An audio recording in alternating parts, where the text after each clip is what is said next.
Good content used to be rare, and the hard part was just finding it. But now platforms have gotten really good at delivering exactly what we want to see, while at the same time, the pile of stuff that we are sorting through has gotten infinitely larger. So now instead of having to find a needle in a haystack, we now have a haystack pile of needles.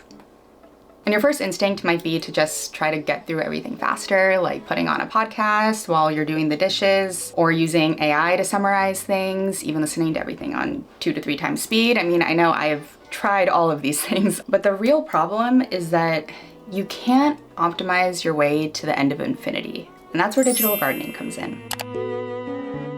If you consume content and then write copious notes on that content, the internet will not turn you into an anxious, spiraling mess. This is terrible advice. The universe, being the mysterious and generous entity that it is, gifted me with a delightful combination of ADHD and OCD, which means that I have spent the better part of my life trying to wrangle the never-ending cycle of anxiety and chaos cycloning around in my noggin, long before social media platforms generalized this experience for everyone else. And I can confidently say through many years of trial and error that attempting to control this chaos does not end well. In fact, it kind of makes the problem a whole lot worse. There's also something about this process of trying to manage the chaos that actually ruins the magic of creative thinking. I mean, have you ever spent the entire day trying to get your notes in order, get your life together, and by the end of it, everything is neat and clean and proper, but for some reason you just kind of feel empty and aimless after? It's actually some of that uncertainty that keeps the possibility of discovering or creating something new alive. Okay, so what am I getting at here? Well, what if, while most note-taking advice tells you to capture more thoughtfully, the answer is actually to just capture less? Now, what exactly is a digital garden? A digital garden is both a space and a process for collecting, curating, and connecting ideas rather than writing notes chronologically or by predefined topics. And in particular, what makes digital gardening what makes it really special is that it requires almost no upfront organization. And instead, you can just start from anywhere, like a single note, single line, single quote, and just let it grow with you over time. Now, there are a few different ways you could go about this, but the way that I prefer to do it and that I will be referring back to throughout the rest of this video is with an app called Capacities. Full disclosure, they are sponsoring this video, but I have been using them for several years now, and I would have done this video for free, but don't tell them that.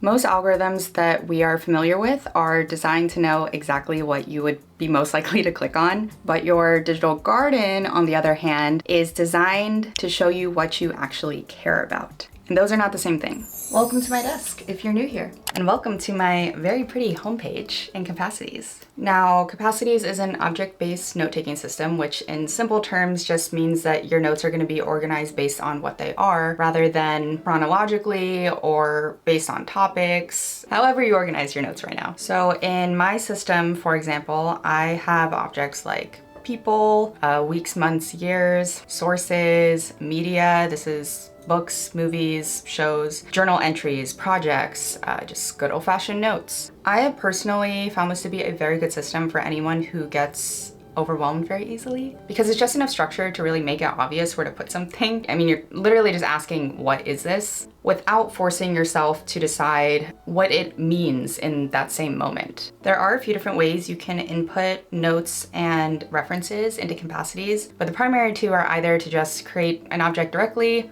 or to put it in your daily notes. So originally, when I first started trying to use daily notes, I would use it as a catch-all inbox capture system, which is what it's designed for. But I was also trying really hard to make sure that everything was eventually organized into an object with its properties. So for example, if I had a book, I wanted to make sure that it was in its right collection. You know, all the metadata was filled out. What was the status? Who was the author? When I started? When I completed? What was my review of it? What are the genres? And as you can imagine, this is a great process for building a thorough and organized library, but it's also really freaking exhausting. And what I used to do was create a status like to process if I had finished it and I had yet to properly import all of my notes and like write my takeaways from it, or if I was in my daily notes and I wrote something like, if this was just left in daily notes because I was too busy doing something else, I would put a hashtag to process. And then at the end of my day, at the end of my week, I would make sure I went back and everything that was tagged with that status or just had the hashtag next to it in my daily notes, I would create proper objects for it, make sure that it was inputted into my system properly. And again, if you're someone who is perfectly on top of things, this works great. I am not that person. I don't think you are that person either. Inevitably, there's gonna be a week where life gets in the way, and what would happen is that soon everything would just snowball and create this huge backlog of raw notes that I had yet to go over, and eventually got so overwhelming that I would just start avoiding it entirely. So I realized pretty quickly that that was not going to be a sustainable approach long term, as much as I would have liked it to be. And after living in denial about this for a very long time, I came across an article from one of the people who works at Capacities, and she does a lot of great work online, sharing about her thoughts of, like PKM and organization. And she was talking about how she actually uses a capture tool outside of Capacities as a filter for what eventually makes its way into it. And that tool for her is Raindrop, which I also use and love. But the way that she uses Raindrop, just captures it, puts it into there, just drops it into the unsorted folder. There's no organization that she really worries about at that time. And on maybe like a weekly basis, whenever she has downtime,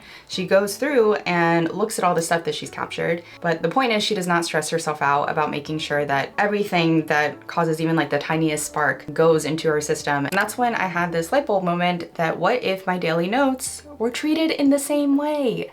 What if I were to let go of the need to organize and capture everything properly and instead just write whatever comes to mind that day and maybe add like a keyword or hashtag, maybe link something just so I can find it later more easily. I mean, the search on this thing is so good. Like if I want to write about the internet, it's like all of this stuff comes up through any of my notes, articles I've taken in. It also shows me if I write things through my daily notes. There really isn't this need to be so serious about making sure that things are like discoverable in the perfect way. Because again, when we try to organize things too much, you're gonna lose a little bit of that serendipity and discovery aspect that makes a system like this really worth tending to over time. There's also something about the process of trying to organize your notes into a clean format that is very similar to when you're sharing your ideas online. There's going to be a certain level of filtering that happens. And that's not necessarily a bad thing. Sometimes it is good to clean up and to kind of iterate and go over things and tighten your thoughts. But also at the same time, something about leaving things raw and completely unfiltered is going to lead you to like certain insights that you might not have been able to find otherwise had you gone into it with this idea of trying to whittle down and like fit what you were thinking into a proper book review, or thinking about how you felt about a movie based on like a 5-star rating versus just like a couple thoughts you were jotting down. I finally was giving myself permission to just consume whatever I wanted to and to just write something that resonated, if anything did at all. And if it didn't, just move on to the next thing. And this isn't to say that I have given up on structure and organization completely. I still spend a lot of time making notes and putting them together into something that makes sense. The key difference is that I don't organize everything I capture, and I also don't organize when I capture. It's only when something repeats itself over and over again, or I keep thinking about it, or I'm starting to see connections go towards a certain direction, that's when I sit down and really write a note about something and start to formalize it in my digital garden. In other words, I have stopped trying to tame the chaos. For the most part. Going back to the fact that life gets in the way. My only non-negotiable, I need to review my notes on a weekly basis during my weekly review, which takes like 5 or 10 minutes. Go to the weekly overview, look at anything that I have written for that week. And if there's anything that stands out to me that I think I might want to come back to, I'll just make sure I put it into like a toggle. So you can see here all my notes about commonplace book organized under there. And then I might do a hashtag like productivity, writing and storytelling, anything else that comes to mind. Again, this takes like 2 seconds. I'm not overthinking it. And then this way, let's say later, I'm just, typing along, going about my day. Maybe it's been a couple of weeks. I realize, hey, I really want to get back to that commonplace book idea that I had thought about before. I wonder where that is. I can go to search, commonplace journal, and you can see it shows up in my daily notes because I added that keyword. So I click on this and it brings me right back. Another way this might be discovered is if I wanted to create a video about like, PKM systems, which is note-taking, digital gardening stuff we're talking about right now, then I might go to the hashtag to see what I've gathered in that space. And you can see this shows up as the daily note. One thing I have especially loved about this process is it's really helped me better distinguish between when an idea feels exciting because it's fresh and novel versus when it'll actually stand the test of time. And giving myself a few days to actually sit on it before I come back to review it will often tell me whether or not I still care about it and whether or not that idea actually has legs. So the point of this video is not to get into the nitty-gritty of every detail of my note-taking system. That can be for a future video. My goal here really is to just show you what a digital garden looks like in practice and also share some principles that I have adopted over the years to make this whole thing like a little more joyful and less a source of stress that needs to constantly be managed.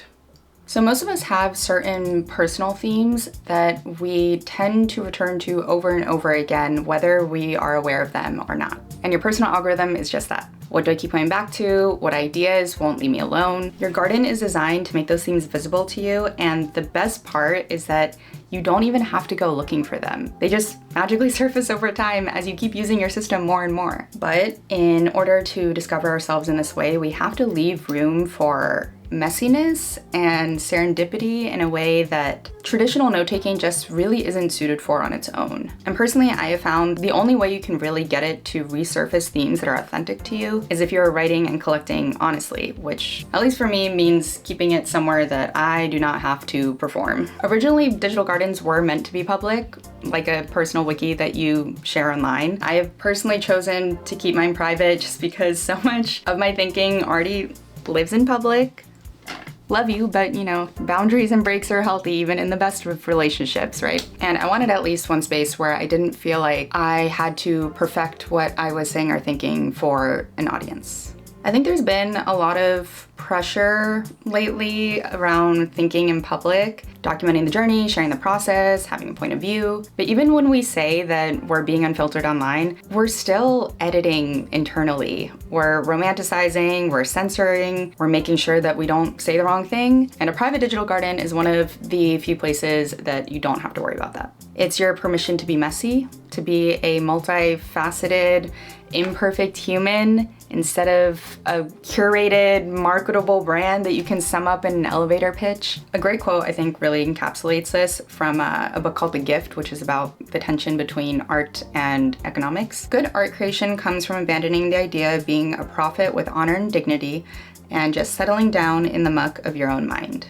Capacities is not the only option you have when setting up a digital garden. There's plenty of other tools out there, Obsidian, Notion, just to name a few. Personally, I have tried them all and I've just found that this is what works best for me. So in full transparency, I am in their paid believer tier because I've been an affiliate with them for a while, but I honestly would pay for them regardless. I truly believe that this is a team that is worth supporting and the exact kind of tech that we should be funding. But don't worry if you can't afford the subscription. They have a very robust free tier that makes it very easy to get started.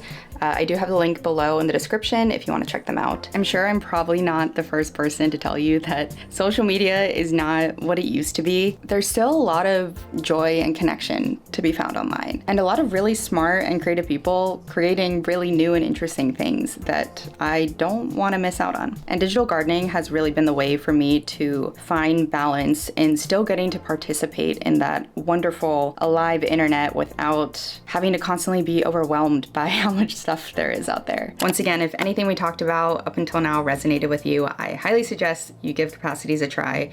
They are completely free to get started. They're free forever if you want to keep it that way. So make sure to check out the link in the description box below. I was really trying to keep today's demo part of the video short so that it would not be overwhelming since the whole topic at hand is about getting overwhelmed. In the meantime, if you do want a deeper dive into how capacities works and my favorite features, I did already create a video about that, which you can check out next. Thanks for tuning in, and I will see you in the next one.